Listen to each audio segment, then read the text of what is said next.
The Pickering Manuscript by William Blake. The smile. There is a smile of love, and there is a smile of deceit, and there is a smile of smiles, in which these two smiles meet. And there is a frown of hate, and there is a frown of disdain, and there is a frown of frowns which you strive to forget in vain, for it sticks in the heart's deep core, and it sticks in the deep backbone, and no smile that ever was smiled, but only one smile alone, that betwixt the cradle and grave. It only once smiled can be, but when it once is smiled, there's an end to all misery. The Golden Net. 3 virgins at the break of day. Whither, young man, whither away? Alas for woe, alas for woe. They cry, and tears forever flow. The one was clothed in flames of fire, the other clothed in iron wire, the other clothed in tears and sighs, dazzling bright before my eyes. They bore a net of golden twine to hang upon the branches fine.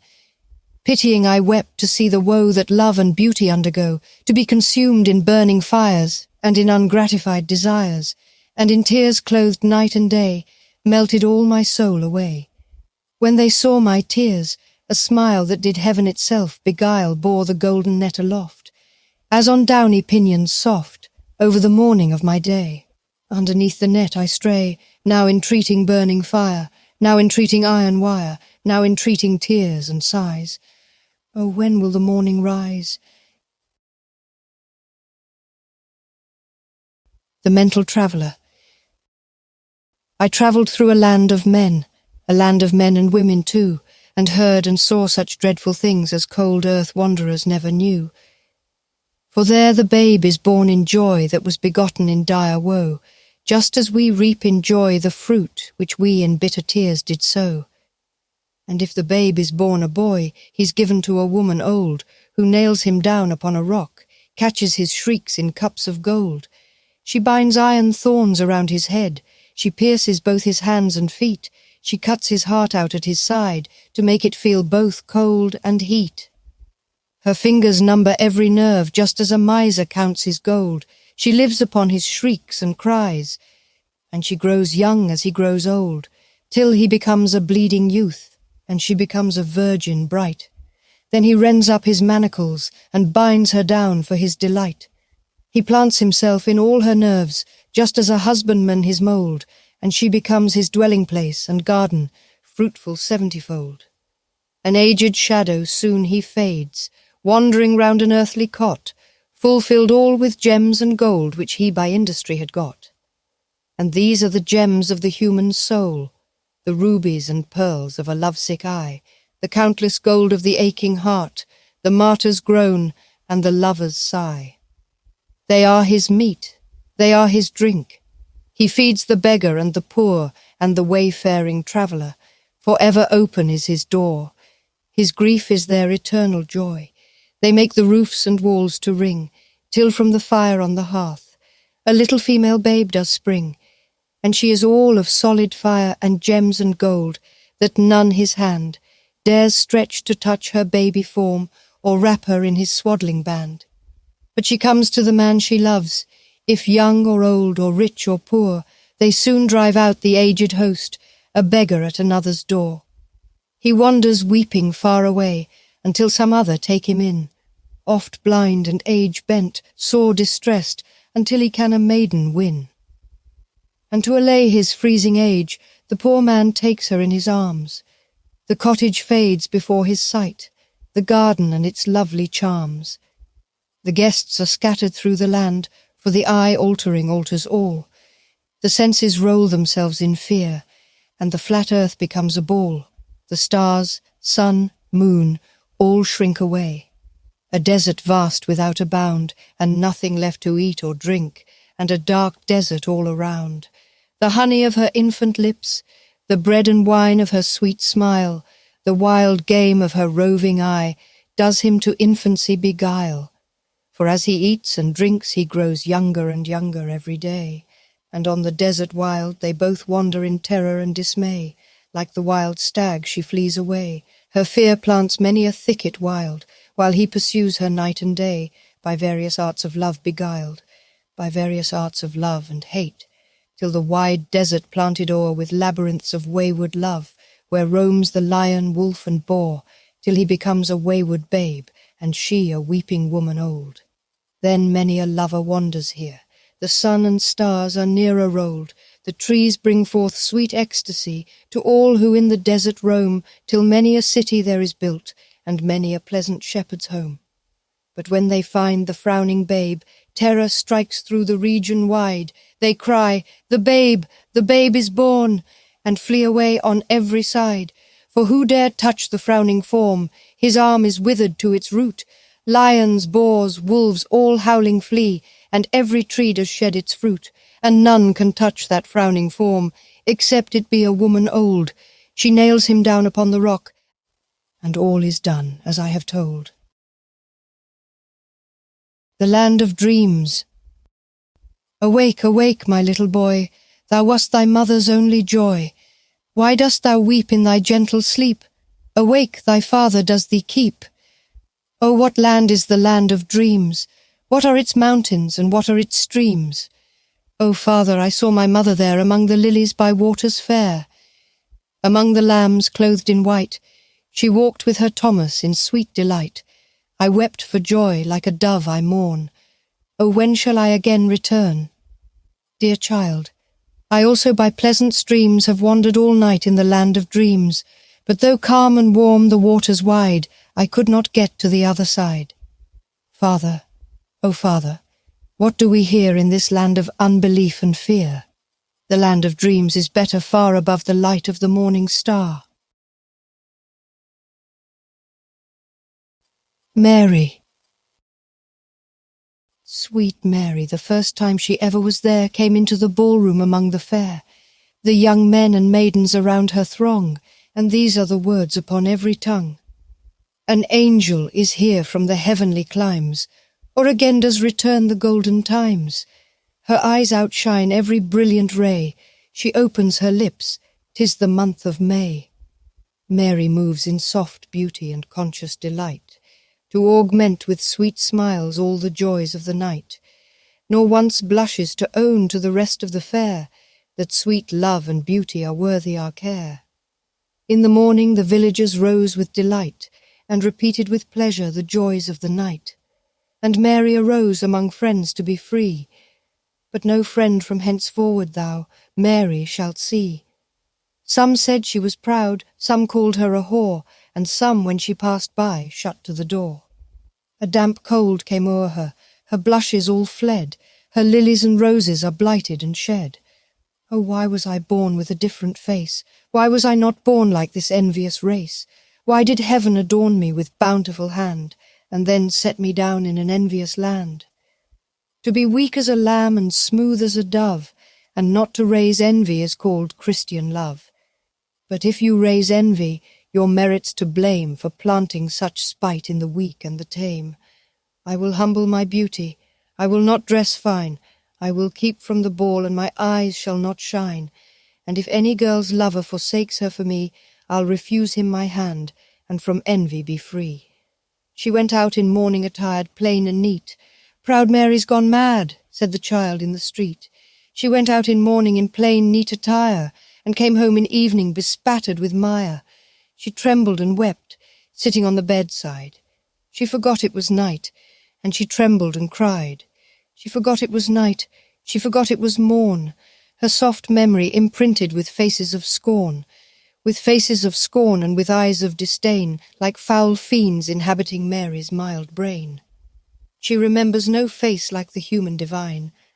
All faces have envy, sweet Mary, but thine. And thine is a face of sweet love in despair, and thine is a face of mild sorrow and care. And thine is a face of wild terror and fear, that shall never be quiet till laid on its bier. The Crystal Cabinet. The maiden caught me in the wild. Where I was dancing merrily, she put me into her cabinet and locked me up with a golden key. This cabinet is formed of gold, and pearl and crystal shining bright, and within it opens into a world, and a little lovely moony night. Another England there I saw, another London with its tower, another Thames and other hills, and another pleasant Surrey bower. Another maiden like herself, translucent, lovely, shining clear, threefold each in the other closed. Oh, what a pleasant trembling fear! Oh, what a smile, a threefold smile, filled me that like a flame I burned. I bent to kiss the lovely maid, and found a threefold kiss returned. I strove to seize the inmost form, with ardour fierce and hands of flame, but burst the crystal cabinet, and like a weeping babe became, a weeping babe upon the wild, and weeping woman pale reclined. And in the outward air again, I filled with woes, the passing wind. The grey monk. I die, the mother said. My children die for lack of bread. What more has the merciless tyrant said? The monk sat down on the stony bed. The blood red ran from the grey monk's side. His hands and feet were wounded wide, his body bent, his arms and knees like to the roots of ancient trees. His eye was dry, no tear could flow. A hollow groan first spoke his woe. He trembled and shuddered upon the bed. At length with a feeble cry he said, "When God commanded this hand to write, in the studious hours of deep midnight, he told me the writing I wrote should prove the bane of all that on earth I loved. My brother starved between two walls. His children's cry my soul appalls. I mocked at the rack and grinding chain, my bent body mocks their torturing pain. Thy father drew his sword in the north, with his 1,000 strong he marched forth. Thy brother has armed himself in steel, to avenge the wrongs thy children feel. But vain the sword, and vain the bow, they never can work war's overthrow. The hermit's prayer and the widow's tear alone can free the world from fear. For a tear is an intellectual thing, and a sigh is the sword of an angel king, and the bitter groan of the martyr's woe is an arrow from the Almighty's bow. The hand of vengeance found the bed to which the purple tyrant fled. The iron hand crushed the tyrant's head, and became a tyrant in his stead. Auguries of Innocence. To see a world in a grain of sand, and a heaven in a wild flower, hold infinity in the palm of your hand, and eternity in an hour. A robin redbreast in a cage puts all heaven in a rage. A dove-house filled with doves and pigeons shudders hell through all its regions. A dog starved at his master's gate predicts the ruin of the state. A horse misused upon the road calls to heaven for human blood. Each outcry of the hunted hare a fibre from the brain does tear. A skylark wounded in the wing, a cherubim does cease to sing. The gamecock clipped and armed for fight does the rising sun affright. Every wolf's and lion's howl raises from hell a human soul. The wild deer wandering here and there keeps the human soul from care. The lamb misused breeds public strife, and yet forgives the butcher's knife. The bat that flits at close of eve has left the brain that won't believe. The owl that calls upon the night speaks the unbeliever's fright. He who shall hurt the little wren shall never be beloved by men. He who the ox to wrath has moved shall never be by woman loved. The wanton boy that kills the fly shall feel the spider's enmity. He who torments the chaffer's sprite weaves a bower in endless night. The caterpillar on the leaf repeats to thee thy mother's grief. Kill not the moth nor butterfly, for the last judgment draweth nigh. He who shall train the horse to war shall never pass the polar bar. The beggar's dog and widow's cat, feed them and thou wilt grow fat. The gnat that sings his summer's song poison gets from slander's tongue. The poison of the snake and newt is the sweat of envy's foot. The poison of the honey-bee is the artist's jealousy. The prince's robes and beggar's rags are toadstools on the miser's bags. A truth that's told with bad intent beats all the lies you can invent. It is right, it should be so. Man was made for joy and woe, and when this we rightly know, through the world we safely go. Joy and woe are woven fine, a clothing for the soul divine. Under every grief and pine runs a joy with silken twine. The babe is more than swaddling bands, Throughout all these human lands tools were made and born were hands. Every farmer understands, every tear from every eye becomes a babe in eternity. This is caught by females bright, and returned to its own delight. The bleat, the bark, bellow and roar are waves that beat on heaven's shore. The babe that weeps the rod beneath writes revenge in realms of death. The beggar's rags fluttering in air does to rags the heavens tear. The soldier armed with sword and gun palsied strikes the summer's sun. The poor man's farthing is worth more than all the gold on Afric's shore. One mite wrung from the labourer's hands shall buy and sell the miser's lands. Or if protected from on high, does that whole nation sell and buy. He who mocks the infant's faith shall be mocked in age and death. He who shall teach the child to doubt, the rotting grave shall ne'er get out. He who respects the infant's faith triumphs over hell and death. The child's toys and the old man's reasons are the fruits of the two seasons. The questioner who sits so sly shall never know how to reply. He who replies to words of doubt doth put the light of knowledge out. The strongest poison ever known came from Caesar's laurel crown. Naught can deform the human race like to the armour's iron brace.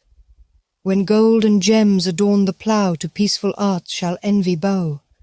A riddle, or the cricket's cry, is to doubt a fit reply.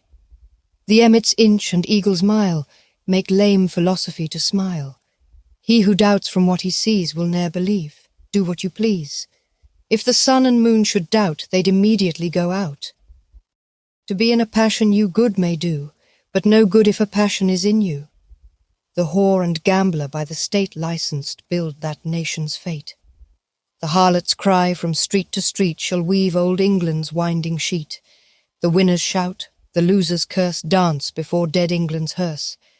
Every night and every morn some to misery are born. Every morn and every night some are born to sweet delight. Some are born to sweet delight, some are born to endless night. We are led to believe a lie when we see not through the eye, which was born in a night to perish in a night, when the soul slept in beams of light. God appears and God is light, to those poor souls who dwell in night, but does a human form display, to those who dwell in realms of day. Long John Brown and Little Mary Bell. Little Mary Bell had a fairy in a nut. Long John Brown had the devil in his gut. Long John Brown loved Little Mary Bell, and the fairy drew the devil into the nutshell. Her fairy skipped out and her fairy skipped in. He laughed at the devil, saying, "Love is a sin." The devil he raged, and the devil he was wroth, and the devil entered into the young man's broth. He was soon in the gut of the loving young swain, for John ate and drank to drive away love's pain. But all he could do, he grew thinner and thinner, though he ate and drank as much as 10 men for his dinner. Some said he had a wolf in his stomach day and night. Some said he had the devil, and they guessed right. The fairy skipped about in his glory, joy and pride, and he laughed at the devil till poor John Brown died. Then the fairy skipped out of the old nutshell, and woe and alack for pretty Mary Bell. For the devil crept in when the fairy skipped out, and there goes Miss Bell with her fusty old nut. William Bond. I wonder whether the girls are mad, and I wonder whether they mean to kill, and I wonder if William Bond will die, for assuredly he is very ill. He went to church in a May morning attended by fairies, 1, 2, and 3, but the angels of Providence drove them away, and he returned home in misery. He went not out to the field nor fold, he went not out to the village nor town, but he came home in a black, black cloud, and took to his bed and there lay down. And an angel of Providence at his feet, and an angel of Providence at his head, and in the midst a black, black cloud, and in the midst the sick man on his bed. And on his right hand was Mary Green, and on his left hand was his sister Jane, and their tears fell through the black, black cloud to drive away the sick man's pain. O William, if thou dost another love better than poor Mary, go and take that other to be thy wife, and Mary Green shall her servant be. Yes, Mary, I do another love. Another I love far better than thee, and another I will have for my wife. Then what have I to do with thee? For thou art melancholy pale, and on thy head is the cold moon's shine, but she is ruddy and bright as day, and the sunbeams dazzle from her eyne. Mary trembled, and Mary chilled, and Mary fell down on the right-hand floor, that William Bond and his sister Jane scarce could recover Mary more. When Mary woke and found her laid on the right hand of her William dear, on the right hand of his loved bed, and saw her William Bond so near, the fairies that fled from William Bond danced around her shining head. They danced over the pillow white, and the angels of Providence left the bed. I thought love lived in the hot sunshine, but oh, he lives in the moony light. I thought to find love in the heat of day, but sweet love is the comforter of night. Seek love in the pity of others' woe, in the gentle relief of another's care. In the darkness of night and the winter's snow, in the naked and outcast seek love there.